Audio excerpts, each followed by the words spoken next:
next part is parallel combination of cells.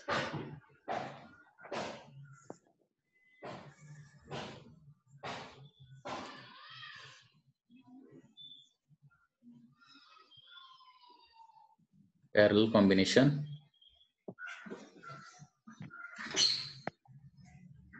of cells.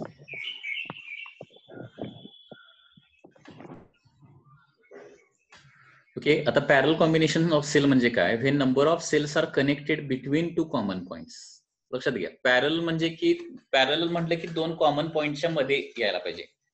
लक्षात घ्या, म्हणजे ते रजिस्टर असू दे, नाहीतर सेल्स असू दे, नाहीतर कॅपॅसिटर असू दे, नाहीतर आणखी काय असू दे, स्प्रिंग्स असू दे, दोन कॉमन पॉइंटच्या मध्ये आले तर त्याला काय म्हणायचं? Parallel combination. So suppose there are two points A and B आणि या पद्धतीनं सेल्स जर जोडलेले असतील, म्हणजे सगळे पॉझिटिव्ह टर्मिनल एकत्र आणि सगळे निगेटिव्ह टर्मिनल एकत्र असे जर जोडले तर त्याला काय म्हणणार आपण? पॅरलल कॉम्बिनेशन्स ऑफ सेल असं म्हणायचं. लक्षात घ्या, पॅरल कॉम्बिनेशन म्हणजे दिसायला पॅरलल नव्हे, बिटवीन टू कॉमन पॉइंट्स. ठीक आहे. आता suppose there are n cells. Okay, suppose there are n cells आणि त्यांचा EMF आहे EMF E1 E2 E3 E4 up to En आहे. n सेल्स आहेत आणि त्यांचा EMF या पद्धतीनं आहे. Having internal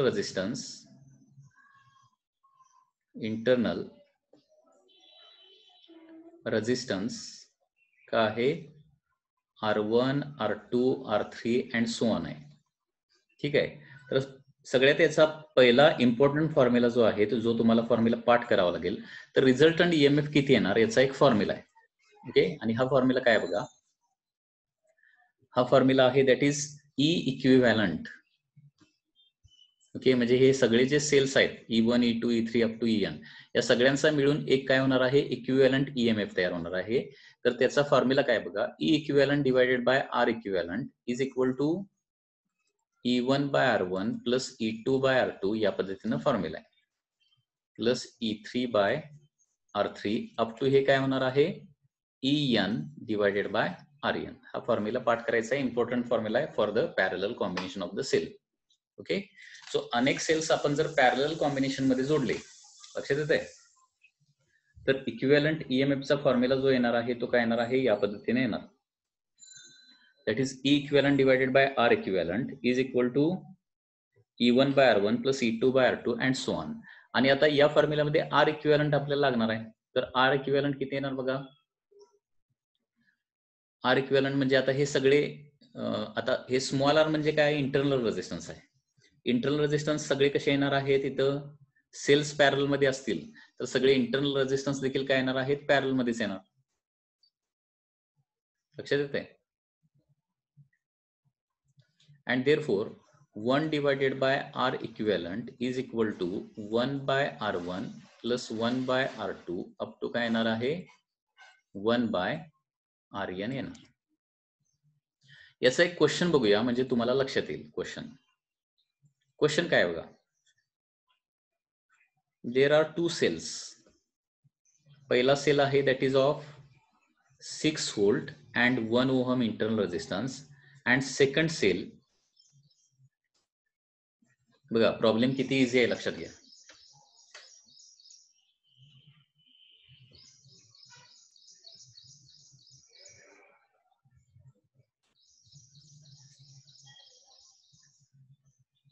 there are two cells. पहिला जो सेल आहे तो किती आहे बघा? 6 व्होल्ट आणि 1 ओहम इंटरनल रेजिस्टन्स त्याचा आहे. ठीक आहे. आणि दुसरा सेल जो आहे that is of suppose 3 volt आहे आणि त्याचा इंटरनल रेजिस्टन्स देखील 1 ओहम आहे. And they are connected parallel like दिस.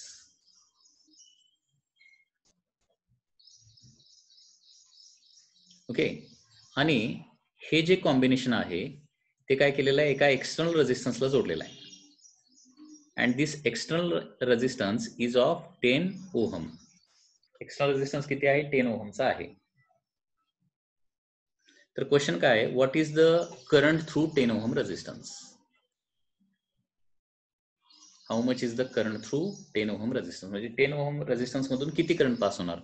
तर काय करावं लागेल आपल्याला, आता हे दोन ईएमएफ जे आहेत ते म्हणजे 6 व्होल्ट आणि 3 व्होल्ट जे आहेत त्याचा आपल्याला काय करावं लागेल, इक्विव्हॅलंट ईएमएफ काढावं लागणार. ठीक आहे, तर त्याच्यासाठी काय करायचं, अगोदर आर इक्विव्हॅलंट काढायचं. आर इक्विव्हॅलंट कसं काढतोय आपण, तर 1 by R equivalent is equal to 1 by R1 plus 1 by R2 अगोदर काढूया. लक्षात येते का बघा, अगोदर काय करायचं, इक्विव्हॅलंट इंटरनल रेझिस्टन्स काढायचा आहे. ओके, आणि तो कसा येणार आहे, कारण सगळे सेल पॅरलल मध्ये म्हणजे सगळे इंटरनल रेझिस्टन्सेस देखील काय येणार, पॅरल मध्ये येणार. Okay, so this is 1 by 1 plus 1 by 1, कारण दोघांचा इंटरनल रेझिस्टन्स किती आहे, 1च आहे. That is 2 by 1. So equivalent internal resistance येणार आहे दॅट इज 1 बाय 2 ओहम. हा इक्विव्हॅलंट इंटरनल रेझिस्टन्स झाला 1 बाय 2. किंवा डायरेक्टली पण आपण काढू शकतो, एवढं कॅल्क्युलेशन करायची गरज नाही. 1 आणि 1 ओहमचे दोन रेझिस्टन्स पॅरल मध्ये जोडले तर 1 बाय 2 होणार, आहे ना. 1 ओहम आणि 1 ओहमचे दोन पॅरल मध्ये जोडले तर 1 बाय 2 येणार R equivalent.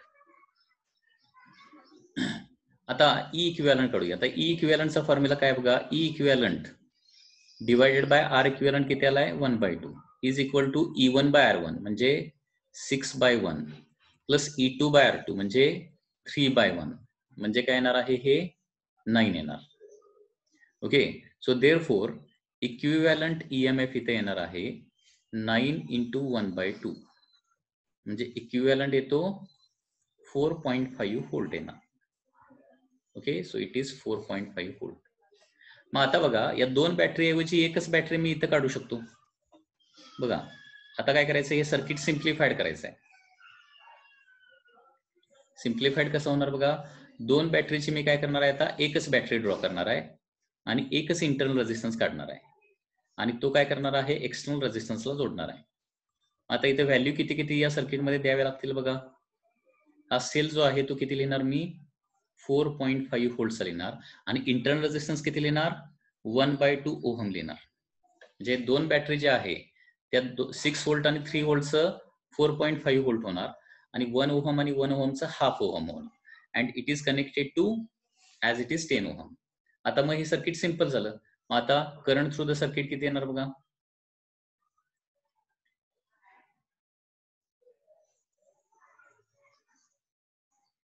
Current through the circuit, current I is equal to total EMF divided by total resistance. Okay, so total EMF म्हणजे इक्विव्हॅलंट EMF किती, 4.5 डिवायडेड बाय टोटल रेझिस्टन्स म्हणजे 10 प्लस हाफ, कारण 10 आणि हाफ हे दोन resistance circuit मध्ये येणार आहे. 10 प्लस हाफ म्हणजे काय होणार आहे, that is 10.5. Okay, so 45 divided by 105, 3 by 7 ampere. So this is the answer. 15 ने डिवाइड केलं, 3 by 7 ampere is the answer. लक्षात आलं का. असाच एक आणखी सिमिलर क्वेश्चन बघूया म्हणजे तुम्हाला लक्षात येईल, पॅरलल कॉम्बिनेशन ऑफ सेल मध्ये.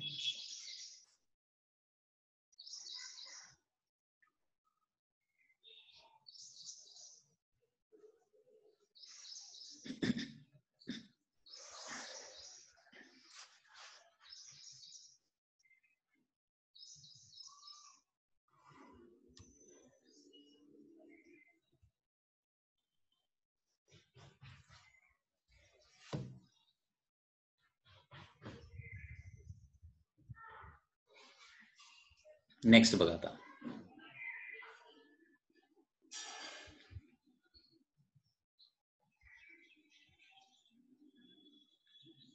next question is like this. Suppose there are 3 cells like this.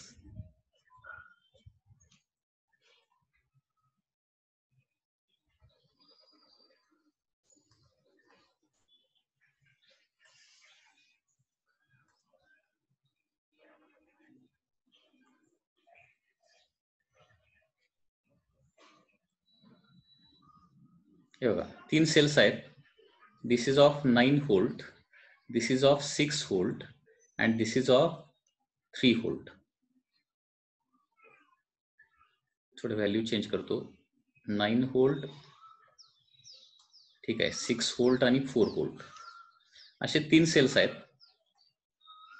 लक्षात येत आहे? देयर आर 3 सेल्स ज्यांचे EMF आहेत 9 व्होल्ट, 6 व्होल्ट अँड 4 व्होल्ट, आणि त्यांचा इंटरनल रेजिस्टन्स किती आहे बघा, 3 ओहम, 6 ओहम, 2 ओहम आहे. And this combination is connected to a external resistance, ठीक आहे, which is of 10 ohm. So what is the current through 10 ohm resistance? Okay, हे आपल्याला कॅल्क्युलेट करायचं आहे. आता सगळ्यात अगोदर काय करायला सांगितलंय मी बघा. तर पहिली स्टेप म्हणजे R इक्विव्हॅलंट काढूया. So 1 by R equivalent is equal to 1 by R1 plus 1 by R2 plus 1 by R3, म्हणजे 1 by 3 plus 1 by 6 plus 1 by 2. म्हणजे किती होणार? डिनॉमिनेटर आपण 6 केला, डिनॉमिनेटर 6 केला तर न्यूमरेटरला 2 प्लस 1 प्लस 3 येणार, बरोबर ना. डिनॉमिनेटर 6 करण्यासाठी पहिल्या टर्मला 2 न मल्टिप्लाय करायला पाहिजे आणि थर्ड टर्मला 3 न मल्टिप्लाय करायला पाहिजे. म्हणजे 6 डिवायडेड बाय 6 म्हणजे 1 divided by 1. So equivalent resistance येणार आहे R equivalent is equal to 1 ohm. म्हणजे इक्विव्हॅलंट इंटरनल रेजिस्टन्स किती झाला? 1 ओहम झाला. आता याच्यानंतर E इक्विव्हॅलंट काढूया. E इक्विव्हॅलंटचा फॉर्म्युला काय बघा, E equivalent divided by R equivalent is equal to E1 by R1 plus E2 by R2 plus E3 by R3, ठीक आहे. तर E equivalent divided by 1 is equal to E1 किती आहे? 9 bye 3 plus E2 किती आहे? 6 divided by 6 plus 4 divided by 2. Okay, so E equivalent is equal to 2 plus 1 plus 2 म्हणजे काय येणार आहे? 5 व्होल्ट होणार आहे. लक्षात येत आहे? सो इक्विव्हॅलंट EMF होणार आहे 5 व्होल्ट. इथपर्यंत कुणाला डाऊट आहे का बघा?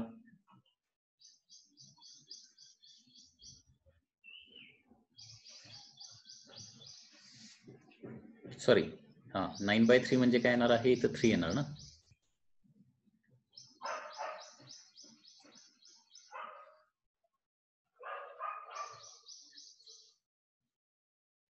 Three plus 1 plus 2 that is 6 volt. ठीक आहे. आता हा आपला E इक्विव्हॅलंट झाला. आता याची सिम्प्लिफाईड सर्किट डायग्राम काढूया. सिम्प्लिफाईड सर्किट डायग्राम म्हणजे 3 सेल ऐवजी मी एकच सेल काढणार आणि 3 इंटरनल रेजिस्टन्स ऐवजी एकच इंटरनल रेजिस्टन्स काढणार. And this is connected to external resistance. ठीक आहे. So this is 6 volt, this is of 1 ohm and this is of 10 ohm. So this is simplified circuit याचा आता झालेला आहे. ठीक आहे. मग आता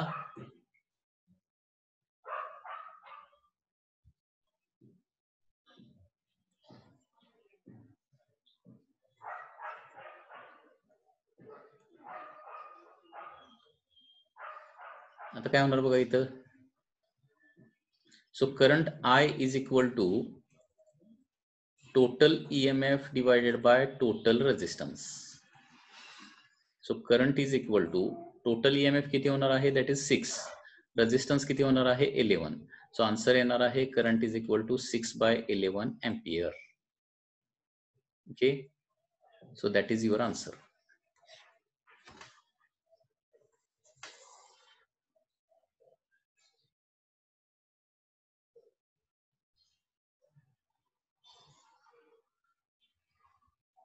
हे तुमचं आन्सर येणार आहे.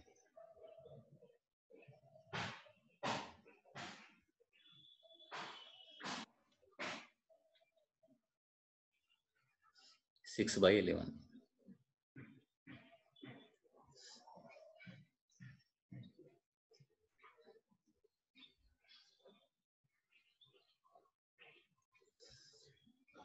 आता पॅरल कॉम्बिनेशन मध्ये आयडेंटिकल सेल असतील तर काय होते बघूया थोडस. if there are identical cells in parallel combination.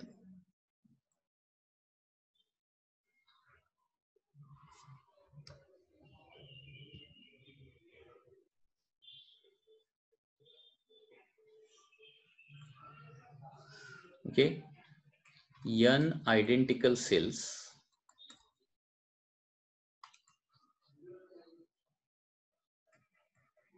connected in parallel.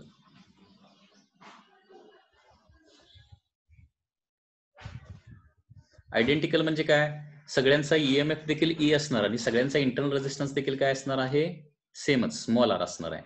ठीक आहे. आता बघा, आयडेंटिकल सेल जर असतील, प्रत्येकाचा ईएमएफ, ईच ईएमएफ किती असणार आहे, that is each having EMF E and each having internal resistance किती असेल, सपोज स्मॉल आर असेल.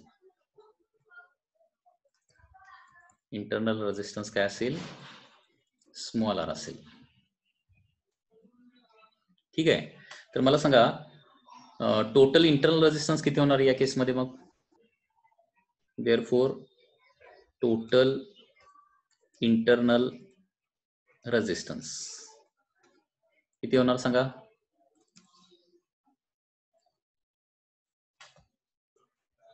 सांगताय का. टोटल इंटरनल रेजिस्टन्स फक्त विचारला मी.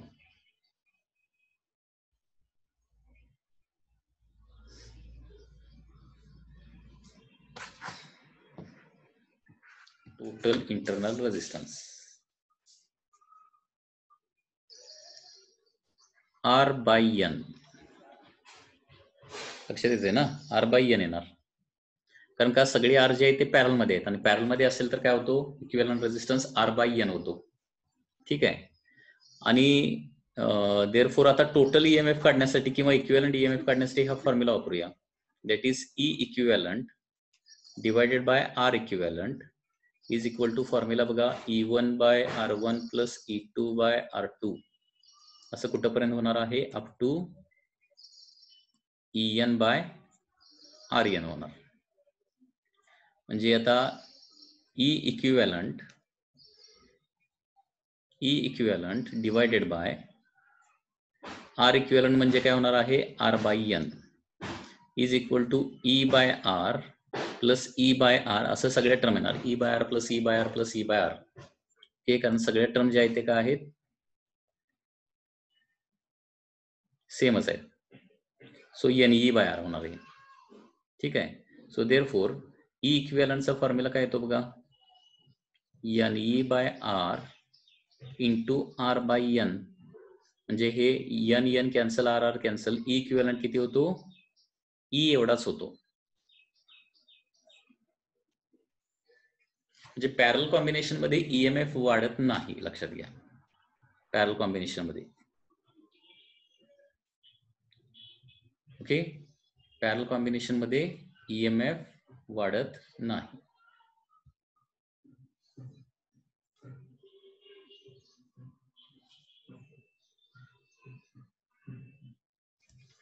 सो सपोज असं असेल, 6 व्होल्ट 1 ओहम, 6 व्होल्ट 1 ओहम.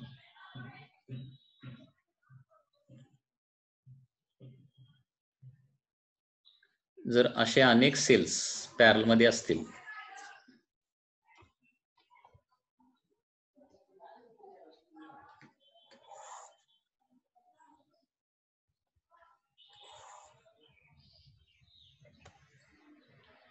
हे बघा 4 सेल्स असे पॅरल मध्ये जोडलेले आहेत. ओके, असे 4 सेल्स आपण पॅरल मध्ये जर जोडलेले असतील तर इथं ई इक्विव्हॅलंट किती येणार बघा, ई इक्विव्हॅलंट ईएमएफ होणार आहे 6 व्होल्टच येणार.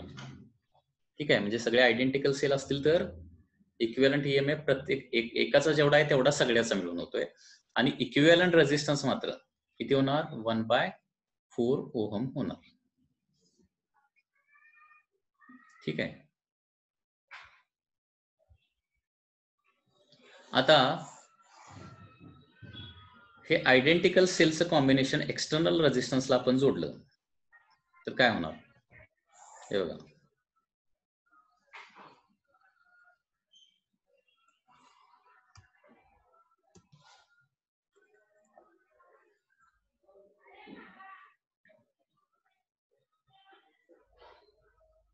म्हणजे असे अनेक सेल्स आहेत.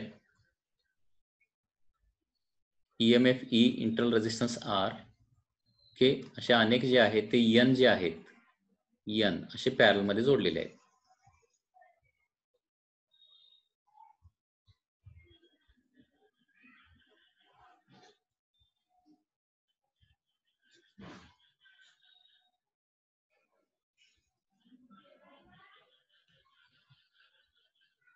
ठीक आहे, असे पॅरल मध्ये आपण जोडले.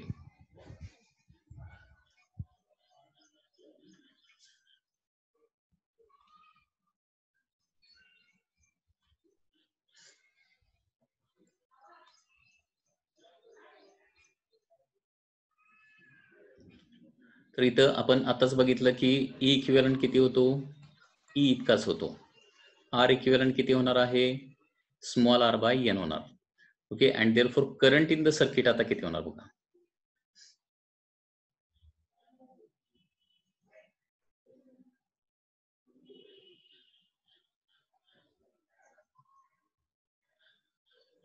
ओके, करंट काय होणार बघा. करंट म्हणजे काय होतं? Total EMF divided by total resistance.